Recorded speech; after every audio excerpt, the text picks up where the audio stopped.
उदे ग आंबे उदे या मालिकेत आजच्या एपिसोडमध्ये काय होणार आहे ते आपण पाहूया. मालिका सुरू झाल्यावर आपण पाहतो की रेणुका यल्लमाला वस्त्र व अलंकार परिधान करायला सांगते. पण यल्लमा मी हे परिधान करू शकत नाही असं ती रेणुकेला म्हणते. पण रेणुकेचा हट्ट ही असतो की तू हे वस्त्र व अलंकार परिधान करायलाच पाहिजे असं म्हणून ती त्या ठिकाणाहून निघून जाते. तेव्हा तिच्या पाशी भद्रा राणी येते व ती यल्लमाला म्हणते, हे शाही वस्त्र फक्त राजमहालातील व्यक्तींनाच शोभतात, कोणत्याही पहाडावरच्या लोकांना नाही शोभत असं भद्रा राणी यल्लमाला म्हणते. असं राजमहालात मालिकेत होतं. नंतर अतिकार मोठ्याने हसायला लागतो व त्याच्यापाशी त्याची पत्नी संमोहिनी येते व स्वामी असं म्हणल्यावर अतिकार तिला म्हणतो, आज आपला विजय उत्सव असेल. काही वेळेत रेणुका राजमहालाच्या बाहेर येईल अशी सगळी व्यवस्था आपण केली आहे व आपण तिच्या हातातील रक्षा कवचही गेले. आता तिला कोणीही वाचवू शकणार नाही. तेव्हा संमोहिनी अतिकारला विचारते, राजवाड्याच्या बाहेर रेणुका येईल का असं विचारल्यावर अतिकार म्हणतो, येईलच. असे फासे आपण टाकलेत तेव्हा ती बाहेर नक्की येईल. कधी बाहेर येईल व तिचा कधी संहार करेल असं मला झाले.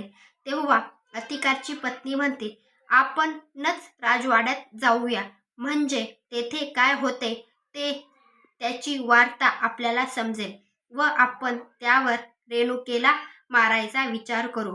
असं झाल्यानंतर मालिकेत रेणुका सेवकऱ्याला म्हणते, तुम्हाला मी आसन लावायला सांगितले. तेव्हा सेवक म्हणतो, हो तेच करायला जातोय, आसनाची व्यवस्था करतोय. तेव्हा रेणुका ठीक आहे असं म्हणून तो सेवेकरी मी आता आसनाची व्यवस्था करतो असं म्हणून तेथून निघून जातो. नंतर मालिकात अतिकार राजवाड्यात येताना आपण पाहतो. तेव्हा त्या दरबाराच्या बाहेर थांबलेले सेवेकरी अतिकार व त्याच्या पत्नीला अडवतात. तुमचं काम काय आहे असं ते त्यांना विचारतात.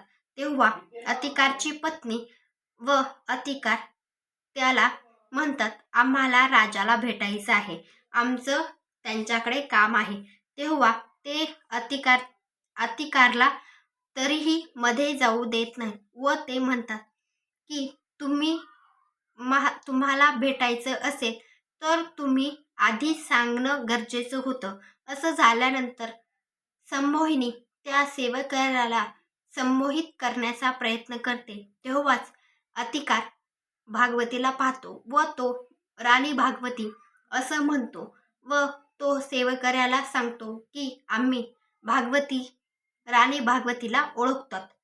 असं झाल्यानंतर भागवती त्या सेवकऱ्याला म्हणते, हो ह्यांना मी ओळखते, यांना मध्ये येऊ द्या. असं झाल्यानंतर सेवकरी त्यांना मध्ये जाऊ देतात व ते अतिकार भागवतीला म्हणतो, मला तुम्हाला राजाला भेटायचे. तेव्हा भागवती म्हणते, जावा दरबारात, मग राजाला भेटा. असं झाल्यानंतर रेणुका आपल्याला पाहायला मिळते व ती मनातल्या मनात म्हणते, तुमचीच वाट पाहत होते.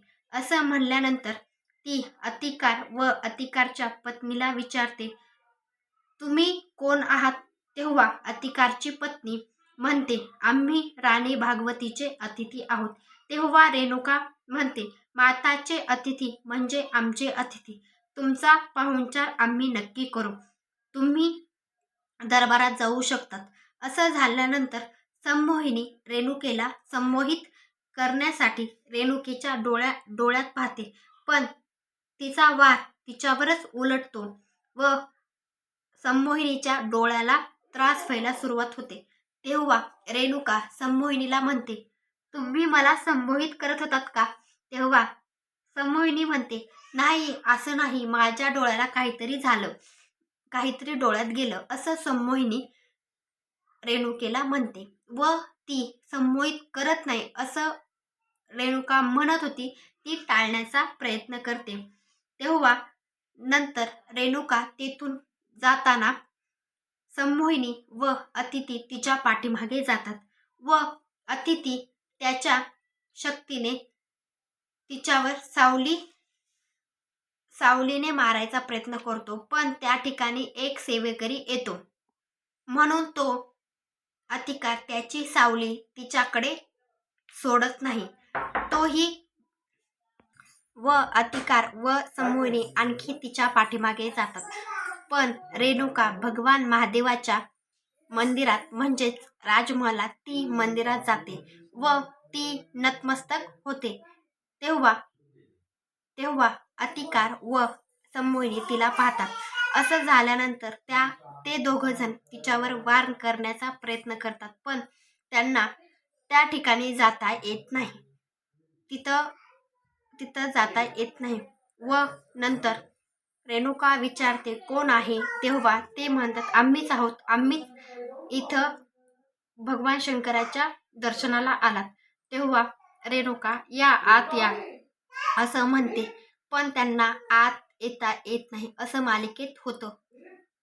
तुम्हाला हा एपिसोड आवडला असेल लाईक शेअर सबस्क्राईब नक्की करा.